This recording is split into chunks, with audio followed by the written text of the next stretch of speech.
అక్కడ ఓ యువకుడు ఏదో కెమికల్లో నీళ్లు కలుపుతున్నాడు. ఆ నీళ్లు వెంటనే ఎరుపు రంగులోకి మారుతున్నాయి. ఆ రంగు నీళ్లు సిరంజి ద్వారా పుచ్చకాయలోకి ఇంజెక్ట్ చేస్తున్నాడు. దీంతో పుచ్చకాయ పక్వానికి రాకుండా కట్ చేసి చూస్తే ఎరుపు రంగు గుజ్జు కనిపిస్తుంది. అయితే ఎరుపు రంగు ఉన్న రుచి లేకపోతే డౌట్ వస్తుందేమోనని రుచి రావడానికి కూడా మరో కెమికల్ కలుపుతున్నారు.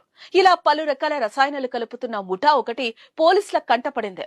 అరెస్ట్ చేసిన పోలీసులు ఇలా ఎవరూ మోసపోకూడదని కల్తీ పుచ్చ తయారు చేసే విధానాన్ని వీడియో తీసి సోషల్ మీడియాలో పోస్ట్ చేశారు. అయితే ఆ వీడియో కాస్త ఇప్పుడు వైరల్ అయింది.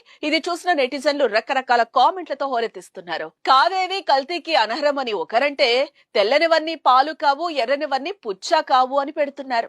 అన్ని కల్తీ అవుతుంటే ఎలారా సామి బతికేది అని మరో నెటిజన్ కామెంట్ చేశాడు. మరి మీ కామెంట్ ఏంటో